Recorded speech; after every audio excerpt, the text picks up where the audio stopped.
My son sat at the reading of the will with that smug little smile he wears when he thinks he's already won.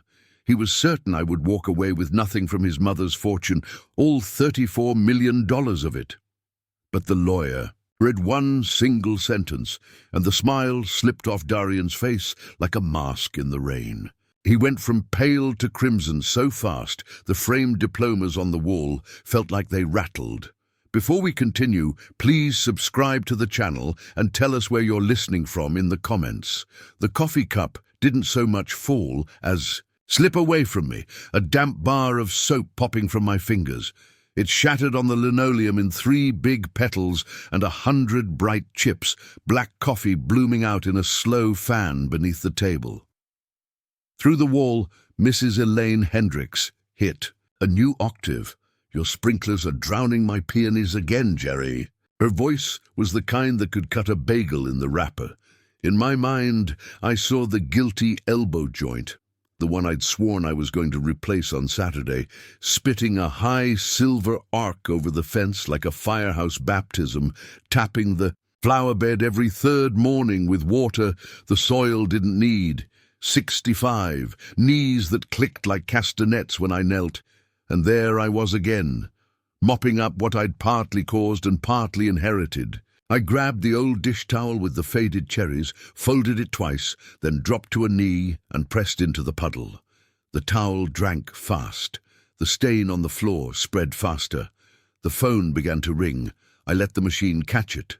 My voice. From last year, too cheerful by half. "Hey, this is Jerry. Leave a message." Mrs. Hendricks was still narrating my murder in the alley of her imagination.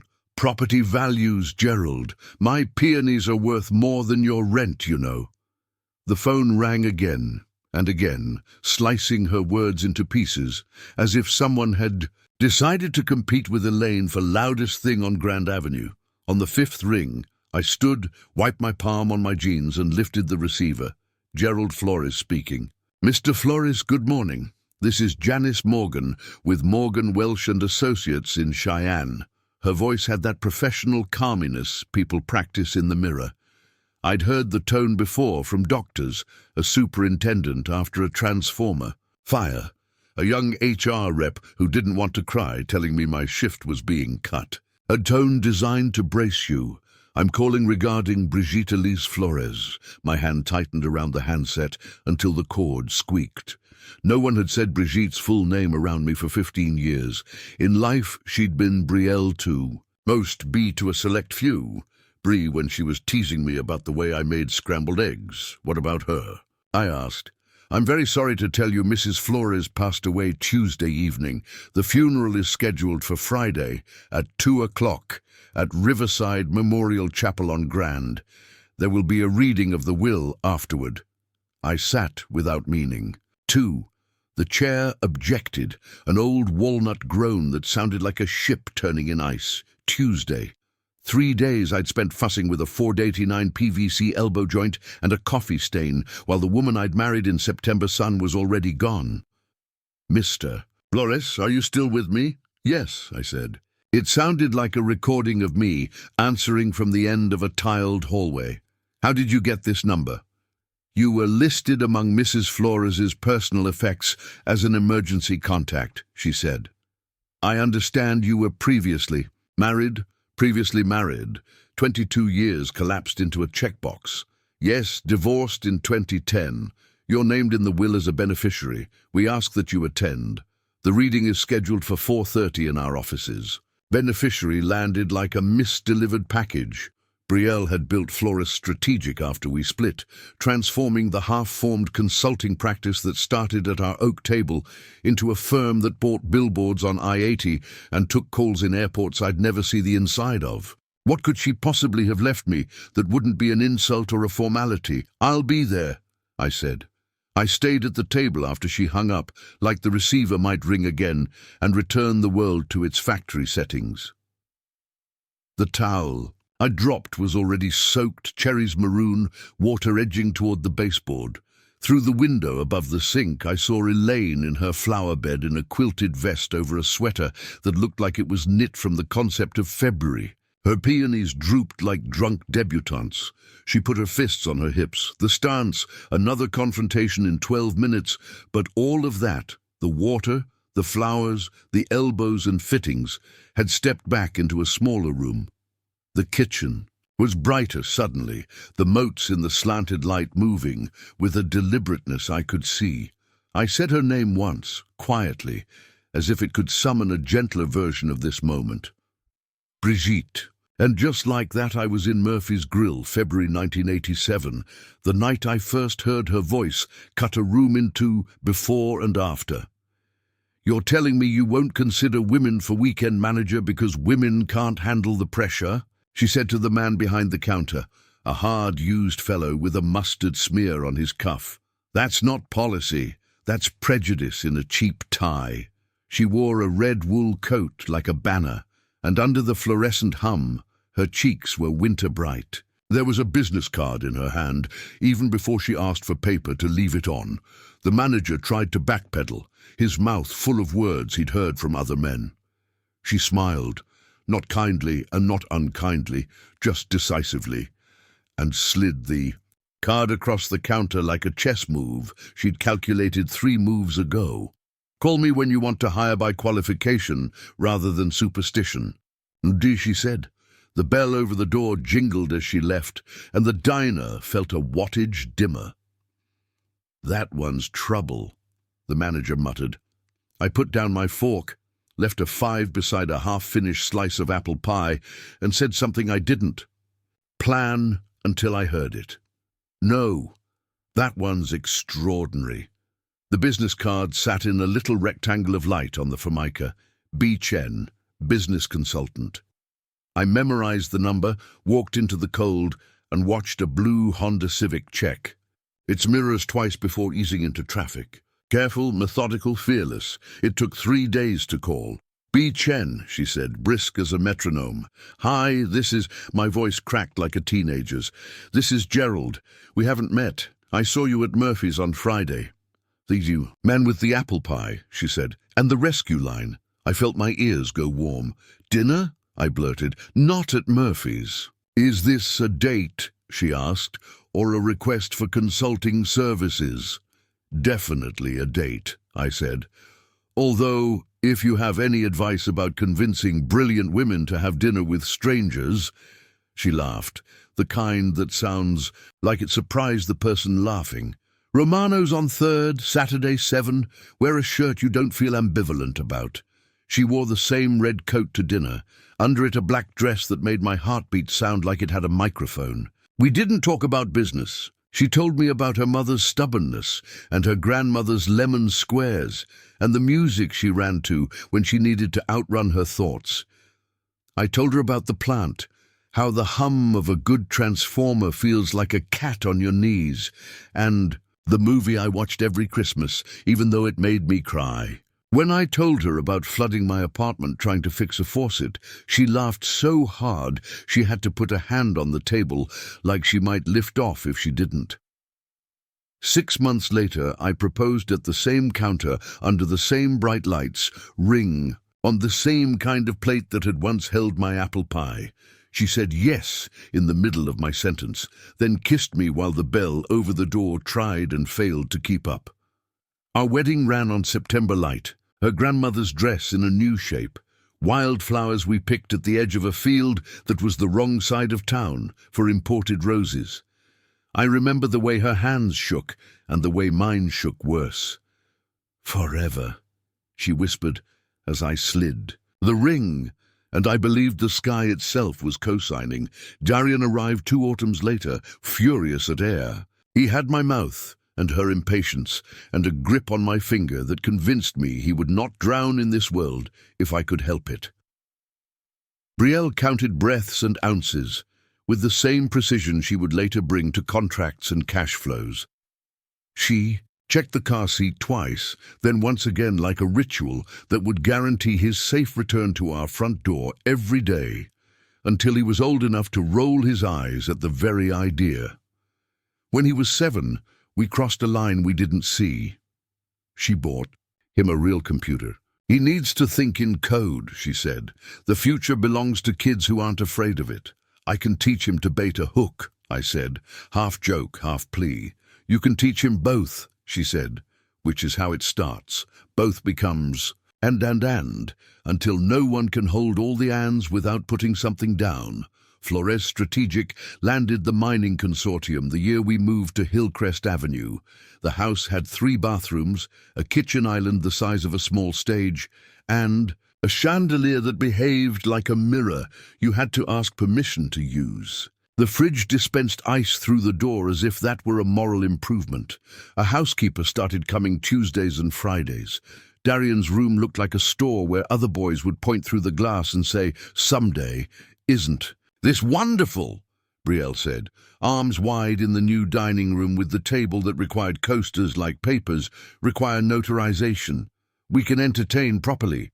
I missed our old table, the scar down the center where Darian had pressed too hard with a pencil doing math, the place where Brielle had once drafted 3 proposals and a grocery list on the back of an electric bill. The new table returned you. To yourself, whether you wanted it to or not. The dinners began. People who leaned into conversations as if the ideas themselves might fall off the table if they didn't. Talk of market share and valuations and aggressive strategies deployed to pin competitors to a wall made of quarterly expectations. I wore my best shirt and learned to smile when a man in a narrow tie asked me what I did. "He works at the plant," Brielle would say, and there was for the first time a layer in her voice like thin ice. Still water but testing your weight. Darian thrived under a light I never stood comfortably in. At 10, he explained basic programming to men who smelled like expense accounts. At 12, he critiqued restaurant wine lists with an authority he could not possibly have earned. At 14, he rolled his eyes at the suggestion of a weekend camping trip, and instead asked if he could attend a summit in Denver. The 15th birthday party made the future official. Caterers arrived in black and ballet shoes that whispered. On the tile, a saxophonist played lightly ironic standards near the double doors, and the leaning tower of macarons listed toward Italy in confectionery defiance. The guest list looked like the LinkedIn of a small city. I stood at the slider to the patio and watched servers build floral arrangements that cost more than the first 3 cars I ever owned. "This is embarrassing," I said the night before, when I found her adjusting a centerpiece like it might. Hear her and comply. "He's 15, not 50. He's 15 in a world that doesn't grade on a curve," she said. She didn't look at me when she said it. She set the last white rose into the last impossible angle and took a breath. "Meant to be patient. Connections matter. These people owe favors. Someday he'll need them." "What about just being a kid?" I asked. "Fishing, pizza, a cake with the number candles?" She turned. In her eyes I saw the exact spreadsheet where she had already accounted for that cost and written the number in red. "Being just a kid is a luxury. We can't afford to teach him to lose." The party worked by her metrics. Darian shook hands like a junior partner. The sons and daughters of the well-angled laughed with appropriate restraint. Gifts arrived, disguised as future tools. A laptop with more power than some servers, a mountain bike priced like a used car, a suit cut to the idea of who they imagined he'd be. I found him once by the pool, reflection broken by ripples from another kid who had been told not to run and therefore jogged. He looked small and older at once. "You okay, buddy?" I asked. He stood straight like he'd been caught sitting. In a church he didn't belong in. "Of course," he said, and the mask fit so quickly it made my teeth ache. The years after unfolded like a landslide you can't outrun. Flores Strategic grew. Brielle's weekends fell into calendar color blocks that ate the edge of every Friday. Vacations booked 3 months out became client emergencies 2 days before departure.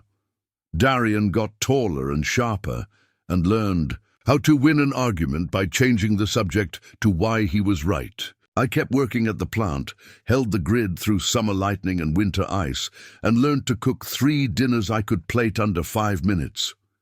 "You don't understand the pressure," she said after the fourth missed baseball game. She stood with her laptop open on the counter, a glass of a red wine so dark it looked like a decision in a goblet. "Everything we have, what did we lose?" I asked. She blinked at me like I'd opened a window she didn't ask me to. The question settled unanswered on the chandelier and caught a tiny bit of light before it fell. By the time Darian was a senior, he had inherited her stride down corporate hallways and her mercy for people who didn't keep pace. I suggested. "He taught the trade school along with the university." "Dad," he said, mouth soft with pity and hard with judgment. "Mediocrity is a choice," I laughed. I don't even know why. Maybe because if I didn't laugh, I'd break something that couldn't be fixed. "Some things matter more than money," I said. He looked at me like I'd borrowed the wrong book from the wrong library. "You keep saying that as if it makes you righteous." Brielle missed his commencement for a client who paid what she called retainer money with equity upside. She came home at midnight with the smell of plane and airport soap and victory. I told her I was done. "Sometimes family goes first," I said. "Don't you dare lecture me about priorities," she said. And this time she looked at me. "The life you enjoy exists because I say yes when other people want to sleep. Someone has to make the hard choices." "What about the easy ones?" I asked. "What about the choice where we sit at the cheap pizza place and let him be a kid an evening longer?" She stared at me, and I saw the numbers clicking in the column headed intangible costs. The next morning, she said quietly, as if it were a kindness, "Maybe it's time we stop pretending this is working." Her lawyers were surgical and polite. I got Maple Street, the little house with the oak table, scarred by math and meals, and cash enough to breathe if I didn't inhale too hard. She got everything in the world that could be converted to a quarterly chart. Darian got the story he liked, that I had held her back and taught him the wrong definition of enough. He told me I was toxic, and I told him I loved him while. He looked at his watch. Then he left for Denver. 15 years later, on a Friday, May pretended was March, I stood in front of the mirror and tied a tie that had spent the last decade asleep in the back of a closet.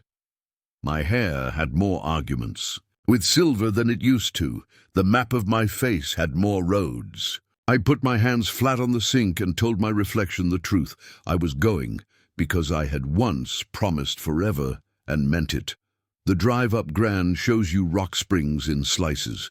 The apartment complex with its aging basketball hoop and a net that had given up. The ranch houses with flags and dogs who know all the mail carriers.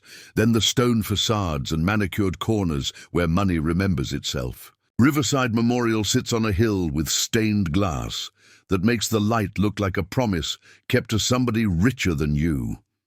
The parking circle featured a quiet parade of vehicles with good credit. I eased my Honda between a Lexus and a Cadillac. The key turned with its familiar click and sigh. I sat there with my hands on the wheel and counted to 5. Inside, lilies that smelled like someone had hired the concept of grief, mahogany pews that said solid in a tone that wanted to be heard, and 300 people moving carefully so their shoes didn't confess their price. I took a pew in the back, head down. Conversations moved the way they do when people are measuring each other without looking like they are. I felt the whisper ripple before I saw him. "Dad." One word cutting through the murmur like a plane through cloud. I looked up. Darian, now 37, wore the kind of suit that tries to teach you the meaning of the word tailored.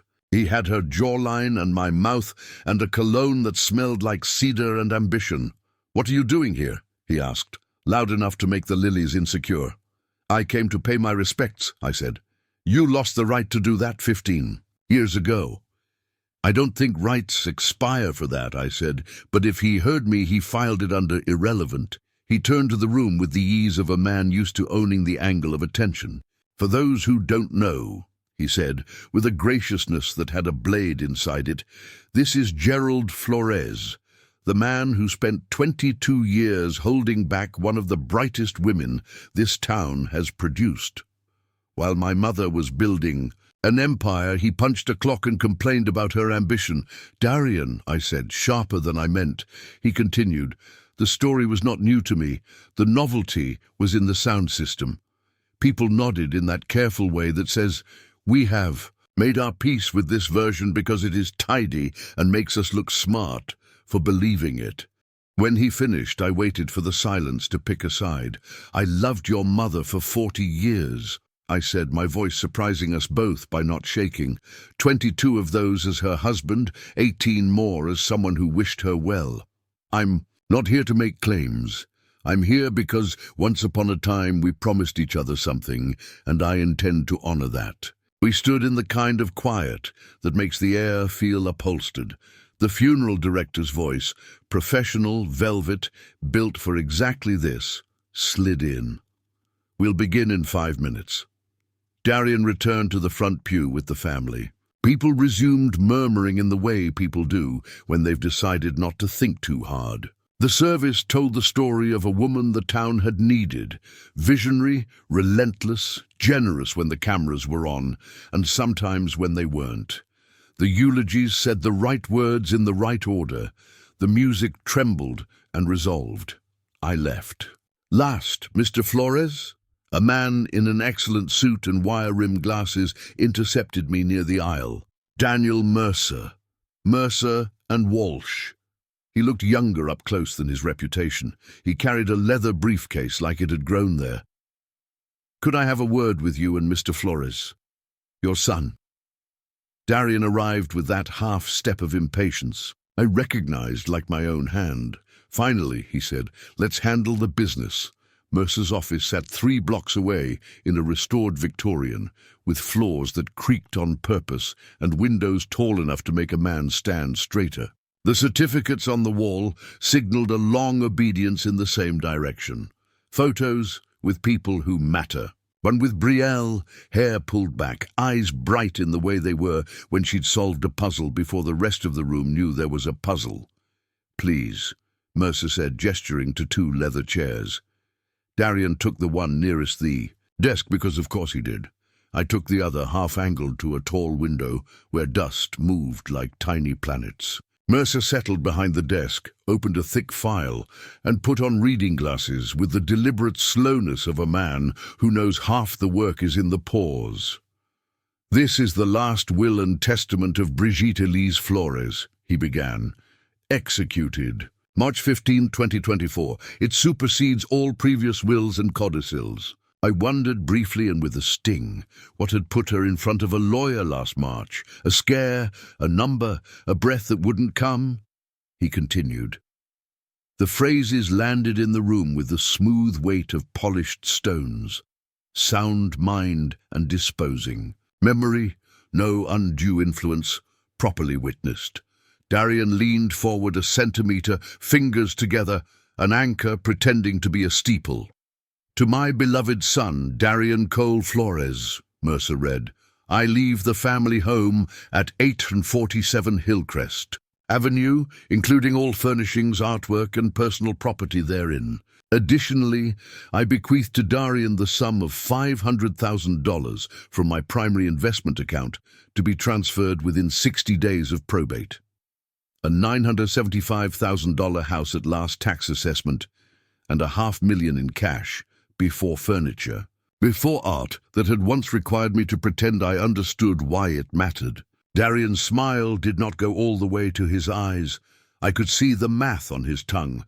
34 million mentioned in every article, and where had the other numbers gone? The bequest, Mercer said, is contingent upon his continued employment with Flores Strategic Solutions for a minimum of 2 years following the execution of this will, or until such time as the company is sold or dissolved. Sold? Darian said. The word hit the bookshelves, came back different. Who would sell it? Mercer removed his glasses and polished them with a linen square, as if clarity could be rubbed into the moment. There are additional provisions regarding the remainder of Mrs. Flores's estate, he said. Then read them, Darian said, the voice he used at depositions. Please, Mercer's eyes flicked to me for the first time, the way a man glances at a storm he's already checked. The radar for. He turned a page. To my former husband, Gerald Michael Flores, he read, I bequeath the sum of $33.5 million to be transferred from my primary investment accounts and securities portfolio. I also transfer to Gerald Flores, controlling interest in Flores Strategic Solutions, 65% ownership of all corporate entities, including subsidiaries, real estate holdings and business assets, and appoint him chairman of the board of directors. Room tilted, not metaphorically, but in the very real way your inner ear loses agreement with your eyes. I heard the old clock on the shelf insist on the second. My mouth opened without my permission. There must be a mistake, I said. Did you say, 33.5, Mercer said. Yes. Darian stood so fast the chair rolled, back and kissed the wainscoting. Papers shivered. No, he said, no, you did something. He pointed at me like it was a reflex. What did you do? Did you find her when she was sick? Did you? I haven't spoken to your mother in 15 years, I said. The sentence felt like a betrayal and a defense in one breath. She underwent a competency evaluation, Mercer said, mild as a man ordering tea. She was very clear she wanted no ambiguity. Why? I asked, and for once the question wasn't mine alone. Mercer closed the folder and opened a slender manila envelope addressed in Brielle's unmistakable hand. I knew the angle of her T and the way she looped an R, blunt on both ends like a bridge. She left a personal message to be read after the primary bequests, he said. Darian laughed once, an ugly, helpless sound. She left him a love note, and left me a leash. The message is addressed to both of you, Mercer said. If I may. He unfolded cream paper and began to read, and her voice walked into the room, wearing his mouth and a lawyer's cadence. My dearest Jerry, if you're hearing this, you're in Dan's office wearing your polite, baffled face, the one you put on when I rearranged furniture without warning. You think there's been a mistake. There hasn't. You deserve this, and I'm going to tell you why. I felt a tear run hot over the ridge at the top of my cheekbone and disappear into the collar of a shirt that suddenly seemed too tight. I never stopped loving you. Not in our ugliest fights, not when we signed the papers, not in 15 years of stubbornness. You were right about balance, and I was frightened I couldn't hold it. I chose ambition because I was better at it than I was at being gentle. You tried to save us. I was too proud to let you, then to Darian a new tenderness threaded with steel. My brilliant boy, you are furious, and I understand why. You think your father engineered this. He didn't. You are not ready for unlimited wealth. You have never built something from nothing. You have won rooms I opened for you, which is not the same thing. You have learned to value victory over wisdom. I am giving you enough to explore who you are without being ruined by what you think you're owed. Learn to love people who cannot. Advance your portfolio. Learn to forgive your father for being human in public. Darian's mouth moved, and no sound arrived. Mercer read the rest. Practicalities, the exact order of signatures she preferred, hopes disguised as instructions, and instructions disguised as hopes. When the words stopped, something else kept going, like the tone left in the air after a tuning. And fork is set down. This isn't over, Darian said at last, but the heat was gone. I can contest. You can, Mercer said. The evaluations and documentation are thorough. Darian looked at me the way you look at a person when you have exhausted every story you ever told about him, and none of them fit anymore. You're a retired plant worker, he said, almost pleading with the universe to return to the version where this sentence wins. What do you know about running a company worth more than I can think about without getting dizzy, I said. I stood because sitting felt like confession. Maybe I don't know how to run it, but I know how to serve people with something that isn't mine.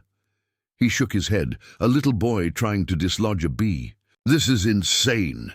Your mother was 62, Mercer said. Healthy, deliberate. She knew exactly what she was doing. Why would she do this to me? Darian asked. The window, the desk, the paperweight shaped like a compass. She didn't do it to you, I said. She did it for you. He made a noise halfway between a laugh and a wound. I don't want that kind of lesson, he said. I know, I said, because the worst lessons are the ones that turn out to be true. But it might be the one that saves you. He gathered his coat with hands that shook like mine. At the door he paused, an outline in a frame. You think you've won? He said. No, I said, and I felt it in the bones under the old suit. I think I've been handed a responsibility I didn't ask for and can't ignore. He left. The soft click of the door was obscene after the shape of what had just happened. There will be paperwork, Mercer said gently. Accounts, briefings. The board will need to meet. Flores Strategic has a very competent executive team. They will help you stand where she placed you. I put my palm on the letter, on her handwriting, on the part where she wrote, "You deserve this." Did she talk about me? I asked, and hated the need in my voice. Every time, he said. Not about the divorce, about the man who taught her that success without character is expensive failure. When I stepped outside, the light had shifted one small degree toward evening. The town looked both exactly the same and tilted to a new axis. I stood on the sidewalk for a count of 10 and then began walking past the bakery where we'd once bought a cake with the wrong name on it and laughed until we cried, past the store where we'd argued about buying a rug that cost too much and then bought it because we were happy and stupid and believed in, and on the hill, the stained glass caught full sun and broke it into obedient squares on the chapel wall. At home, the elbow joint on the sprinkler sat on the counter, still in its plastic wrapper, the price tag stuck at an angle. I turned it over in my hand like I was weighing it. Then I went outside, turned off the main line, and began to fix what I could fix. Before we continue, please subscribe to the channel and tell us where you're listening from in the comments. I worked through dusk, the sky going the kind of violet that hurts a little, when the new elbow seated with a satisfying quarter turn and the joint held. I stood and let the sprinkler run, the arc clean and contained. Droplets tapped the grass like 1,000 tiny metronomes keeping time for a song I didn't know yet, but recognized all the same. Inside, I put Brielle's letter in the center of the table and pulled a yellow legal pad toward me. I drew 2 columns. On the left, under the word money, I wrote nothing. On the right, under people, I wrote names until midnight, and then I slept, badly, briefly, and better than I expected. I didn't sleep much that night. Brielle's letter lay on my kitchen table like its own small moon, throwing the past in a new angle of light. I read it twice more, slow. Somewhere around 3 a.m., I made a list on a yellow pad, not of money, but of people. The receptionist, who used to smile at me at Hillcrest. The janitor at Flores Strategic, who wore the same brand of work boots I did. The plant foreman, who told me once that he listened to Darian's podcast and liked the way the kid asked hard questions. By sunrise, I had decided 2 things.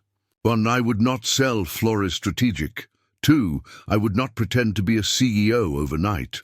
I knew power, just not that kind. I knew switches and substations and the hum of a community staying warm in winter. I knew how to listen and how to apologize. Maybe that was a kind of power a company could use.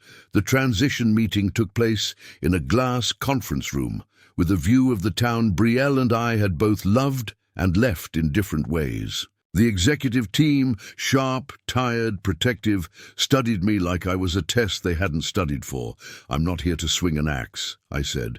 I'm here to learn. I told them what Mercer had told me and what Brielle's letter had told me, that she'd trusted me precisely because I hadn't chased the throne. I'm going to rely on you, I said, and I'm going to ask dumb questions until they aren't dumb anymore. They relaxed a millimeter. We went around. The table, finance, operations, client success, legal, HR, people, not just roles. I wrote names, not titles. Word traveled fast. By lunch, the town had its new story. The plant cafeteria buzzed, the fancy coffee shop hummed. Half the versions had me swooping in like a vengeful ex-husband. The other half had me as a puppet. Truth is duller and braver. I was a man learning in public. Darian didn't call that first day. He texted the second. "We need to meet." I suggested Saturday morning at Murphy's Grill, the place where his mother's red coat still hangs in the air for me, like a blessing I didn't deserve. He suggested a private office at the firm. I said, Murphy's, 8:30. He arrived at 8:45, which is 27 in business minutes. He'd looked like he hadn't slept either. We ordered coffee we both ignored. "You humiliated me," he said, eyes fixed on the sugar caddy like it had an answer, "in front of people who matter." "I didn't plan this," I said, "and the people who matter don't measure you by a reading of a will." He flinched. "It's a vulnerable thing when your old tropes stop working." "She should have told me," he said. "She should have told me why." "She did," I said, sliding a photocopy of the letter across the table to him. "In writing, you can read as many times as you need." He didn't touch it. Then he did. Then he read, while the waitress refilled cups, and the sun found the blinds, and made them stripes on the table. When he got to the part where she called me a good man, his jaw flexed. When he finished, he folded the pages along the same creases I'd made the night before. "I worked for her," he said quietly now. "I did everything right." "I know," I said. "Doing everything right and becoming the right person aren't the same. She wanted both for you." He stared at the window. "You're really going to run the company?" "I'm going to steward it," I said. "Different word on purpose. That's not how this town will see it. I can't fix how people see things," I said. "Only how I do them." He tapped the letter with one finger. "She's daring me to be someone else." "She's daring you to be yourself," I said. "Not her echo." He laughed once, brittle and true. "I don't know who that is." "You'll find out quicker without $1 billion within arm's reach." We sat in the hum of a place where breakfast comes with old stories. The waitress brought a plate of pie slices. No charge. Darian didn't eat his. I did. Apple. Flaky crust. "Cinnamon that punched above its weight. Can I ask you something?" he said. "Always." "Were you jealous of her?" "Yes," I said, because it mattered that I tell him the truth. "And proud of her. And scared we'd lose ourselves, which we did." He nodded like that answer fit a space he'd kept empty. "What are you going to do with the money?" "Not let it rot me," I said. "I'll set up a foundation in her name, scholarships that don't care about last names, grants for women starting firms without good old boys handing them keys. And I'll fix the damn sprinkler." He snorted, which is the sound Hope makes when it's embarrassed to be caught in public. Mom would hate the sprinkler part. She'd send a contractor with a 6-month retainer. "She would," he said, and his mouth softened around the memory. "She also would have fought this. Hard." "She fought everything," I said. "It's why she won so often." He flipped the letter over as if there might be a secret on the back. "I'm going to contest," he said, but it sounded like a habit, not a decision. "You can," I said. "Or you can build something with your name on the door." He slid the copy back to me. "Keep it," I said. "I have the original." He stood, pocketed his hands, looked 15, looked 40. "I'll let you know," he said, which is what we say when goodbye is too large a word. At Flores Strategic, I spent the first month walking. Not striding, not inspecting, walking. I sat with the receptionist, Marta, 3 kids, oldest starting. Community college in the fall. I asked the janitor about the best floor polish for high-traffic hallways, the grey drum in the back, not the fancy stuff. I asked operations what problem chewed their mornings and spit out their afternoons. Scope. Creep, a phrase that made me think of vines. I asked HR what people actually needed, childcare stipends and a better bereavement policy. When I signed anything, I read it, out loud, in a room with other people. We rewrote a few contracts in plainer English. Legal pretended to be annoyed, then thanked me. The board wanted me to hire a seasoned CEO. We need the market to see continuity, they said. I agreed.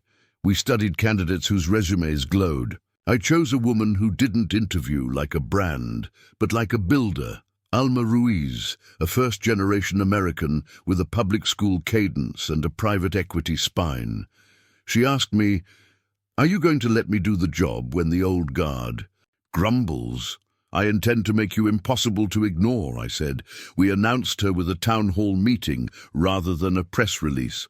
The first slide wasn't a stock image of a handshake. It was Brielle in her red coat, scanned from a photo I kept in a drawer for years, and the caption, "Ambition should never require permission."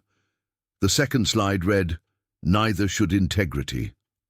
Alma brought the third. "Here's what's changing. Here's what's not." People exhaled. Darian didn't show. He sent me a link later to a blog that called the move surprisingly savvy. He added a single period as a text. I chose to read it as a compliment. The house at Hillcrest sat frozen in curated time. Darian moved in after probate. It was his after all.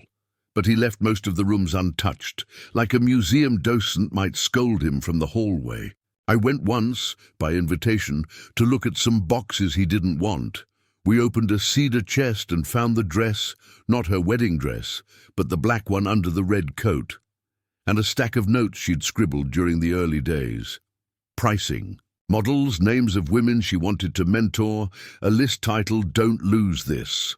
The first line read, "Jerry makes ordinary days feel safe." I folded the paper and put it back like you do with holy things.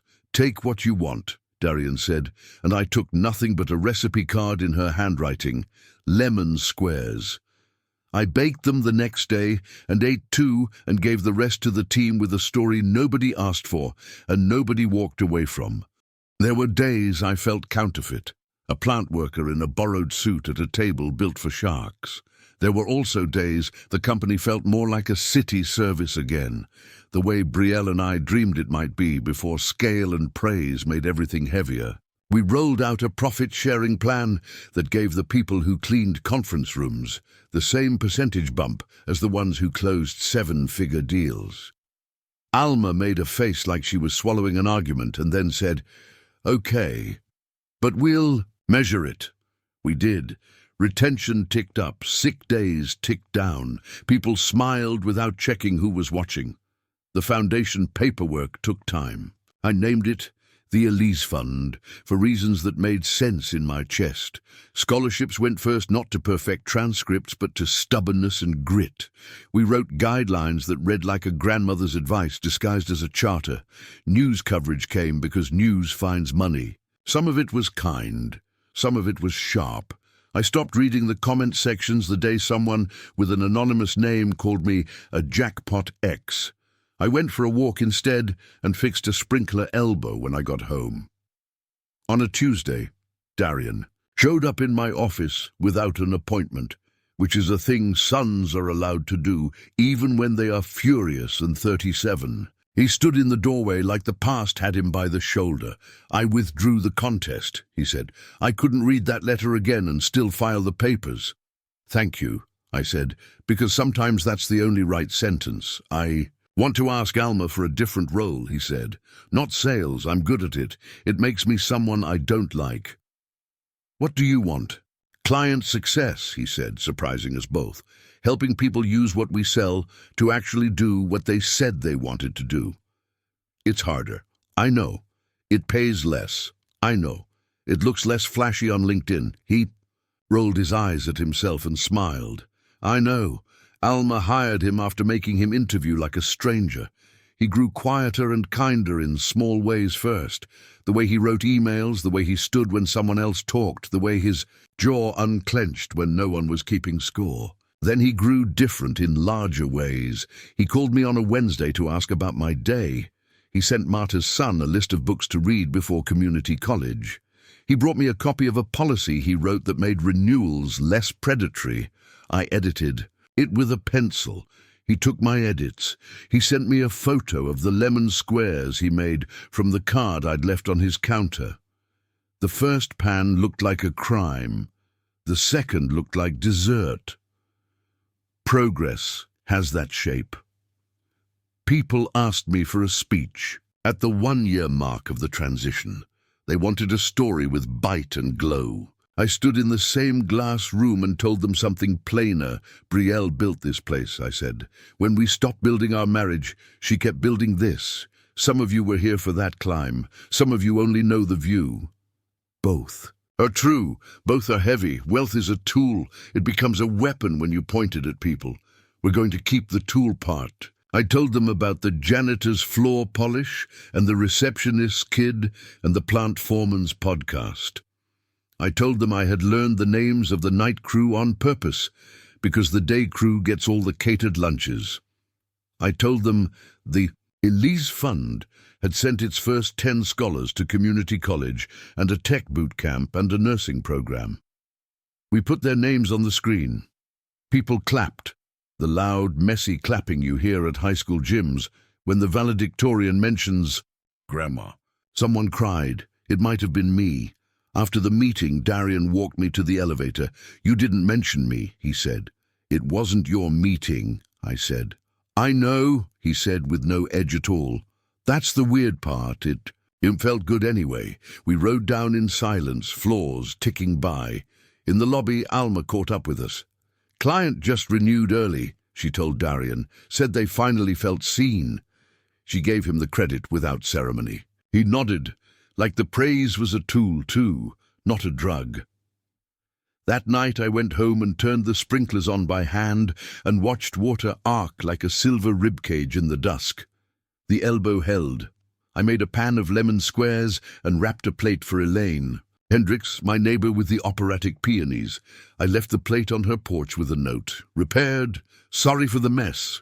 G. She rang my bell at 9. Apology accepted, she said, even before I opened the door all the way. And keep watering the peonies, but maybe with a little less enthusiasm. We laughed. Small peace treaties remake a world. Darian and I still argue. We argue about process and optics, and whether you can put profit sharing on a billboard. We argue about whether a foundation should tell its own story or let the work whisper. We argue in the easy way people do when love outruns fear. He calls me Dad again sometimes, not Jerry, and sometimes Jerry, not Dad. I answer to both. On the anniversary of the will reading, I visited Hillcrest with flowers and sat in Brielle's office, the one with the mountain print and the worn spot on the rug where she used to stand when she was planning. I read her letter again and left it where I always do, under the brass paperweight shaped like a compass. Then I drove down Grand and parked in front of Murphy's. The bell still jingled. The pie was still better than it had any right to be. If you like this story, hit that like button, subscribe to the channel, and tell us where you're listening from. And if you've made it this far, I hope you carry this with you. Justice is not a victory lap. It's a recognition. Character outlasts. Entitlement. Patience beats performance. And love, stubborn, ordinary, relentless love, never really leaves the room.